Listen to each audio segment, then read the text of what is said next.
No, can't really get overly animated today, dealing with a little illness, so deal with me. But we still here to upload the goods. What's up, YouTube? It's All Pro Sports Talk, the home of Sports Talk. Hit subscribe button if you're new, also the like button. Pittsburgh Steelers are extremely bad, man. Now, we saw last week this defense was putting in work. They had a lot of drop picks, but they were stopping Tua Tagovailoa, and they gave that team a lot of problems. But then they come out against Philadelphia Eagles, and they get punched, knocked straight the hell out. I don't know how much longer we got to sit through this if you're a Pittsburgh Steelers fan. I'm tired of seeing Matt Canada's offense. We done seen it enough. I'm tired of it. Just let the man go. I don't know how many times I have to get on here, beg and plead. Please just let him go. Pittsburgh Steelers fans, you know what? I will fly out to Pittsburgh myself. I will clean out his office. We will take care of all of that. Okay? We will get him out of there. Because what he's doing right now on the offensive end ain't working. I saw people kill Coach Austin, the defensive coordinator. Him and Mike Thomas, the defense wasn't working. Now, the defense couldn't stop a nosebleed today either. But when I look at that offense, that man is killing Kenny Pickett. That kid is on pace to have the most pass attempts for a rookie that hasn't started a full season. My Lord. In the first game he came in against was against the New York Jets. Every single game this season, he's throwing the ball over 35 times. Come on, man. Come on. And it's not like he's throwing the ball deep down the field every single play. They're doing a little short intermediate crap. And I get it. Najee Harris is dealing with a lot of injuries right now. He's dealing with a foot injury. He doesn't look the same. But Jalen Warren comes in. They have more bursts on offense. I'm tired of seeing the offense. I'm tired of seeing the same system. It's the same curl routes. It's the same run up the middle. He's going to get somebody hurt. He's going to get somebody hurt. And I'm sick and I'm tired of seeing it. I'm tired of seeing the Matt Canada offense. I'm tired of letting Mike Tomlin come out here and let him get away with this. Like I said, they made good adjustments to the defense. The defense showed strides. Now, today we had another Jerry Rice and Randy Moss feud sighting. We saw with Gabriel Davis in the first half against the Pittsburgh Steelers with the Buffalo Bills a couple weeks ago. And we saw it again today. It was like deja vu. I could have sworn Jerry Rice's name was on the back of A.J. Brown's jersey. 3 touchdowns in the first half. Torched the team. Jalen Hurts out there looking like Michael Vick, Donovan McNabb 2.0. But they held Jalen Hurts in check. 2 rushes, 10 yards. They couldn't stop the run. And the major thing that pissed me off with this game and the fact that this team is so bad, it's a simple fact that they made adjustments too late. You saw that Jalen Hurts could pass the football at halftime.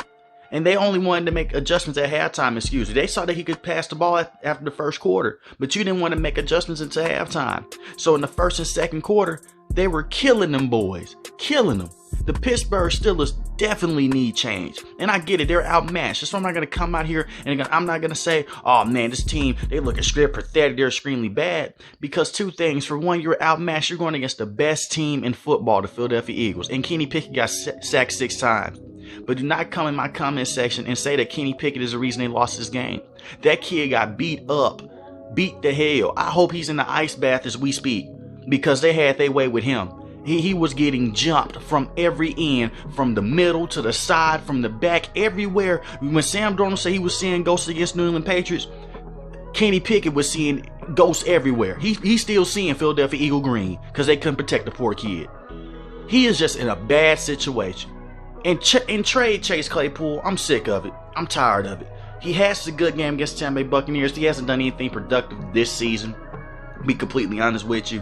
He's a guy, I think, yeah, he will be amazing on a different team. But in this system with Matt Canada, it's just not going to work. Get some more picks for him. Because you look at the Pittsburgh Steelers wide receiver room. You have Deontay Johnson. You have Chase Claypool.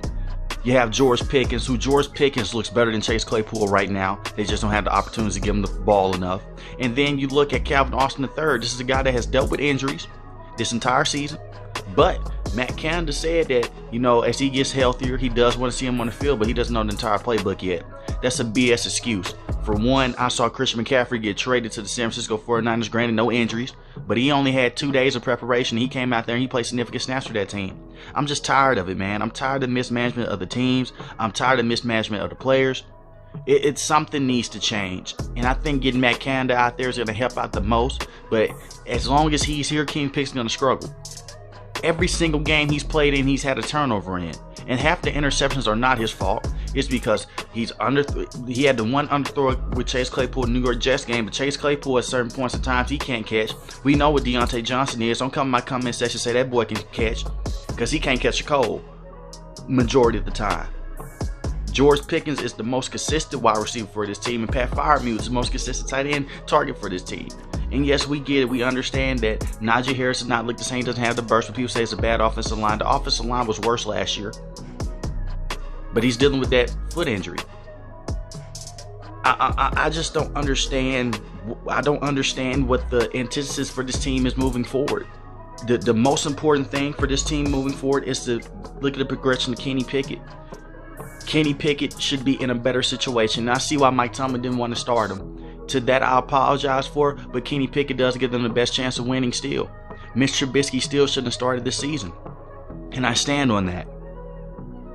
But I'm extremely upset. I'm extremely disappointed in this team, and I didn't expect them for it to beat the Philadelphia Eagles, but to only score 13 points. And it seems like in certain points and drives, the Pittsburgh Steelers offense looks like it's clicking, and the next thing you know, Kenny Pickett gets his head blown off, or Deontay Johnson drops a pass that derails his entire drive, or they give the ball to Najee Harris and goes for -4 yards. That's why I said, looking back at it, Najee Harris was a bad draft pick in the first round. I like the player. I don't like drafting a running back in the first round because you could have used it on the offensive lineman. Now, hindsight is 2020, but Creed Humphrey will be looking good right now in this team. He will be looking phenomenal.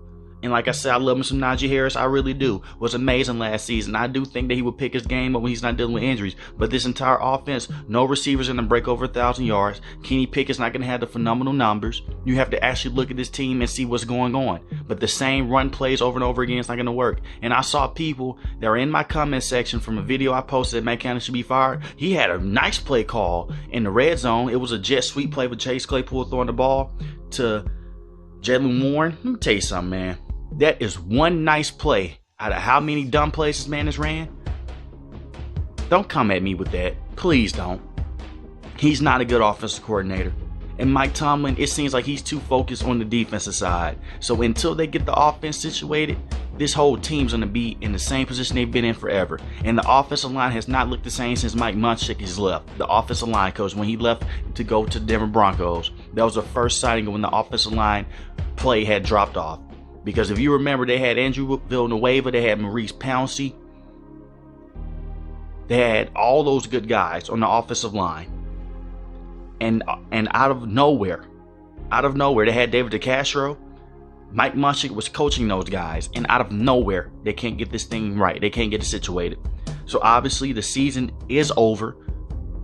The only thing that you look for now, if you're a Pittsburgh Steelers fan, if you're a Kenny Pickett fan, is the progression of Kenny Pickett. Does he get better week by week? And we don't know when he's in this system. But they should try to shore up this offensive line as soon as possible. And I am on board with trading Chase Claypool. I really am. You can't get much out of him. Everybody say he has all the potential. He's 6'5". He can take that potential somewhere else because that potential ain't worth a damn over here. That potential ain't working. And we know the Pittsburgh Steelers are great at drafting wide receivers anyway. So just go ahead and give them to the Green Bay Packers, give them to the New York Giants, let that be his problem. I'm seeing too many half-ass ran routes, too many drop plays, too many times he gives up one plays. The only game that he was consistent in was against the Tampa Bay Buccaneers. That was it. But other than that, he's not worth it. So get rid of him. If a team is willing to give you a second or third round pick for him, you take that. And you cut your losses on Chase Claypool. Let me know in the comments section, should I trade Chase Claypool and how this team should look moving forward. I'm very sorry about the energy in the video. Like I said, I'm dealing with a little bit of an illness, so I'm still trying to push some things out. But if you're new to the channel, hit the subscribe button. If you like the video, hit the like button. Most importantly, each and every last one, you guys stay safe, stay positive. Thanks for watching the video, guys. Peace.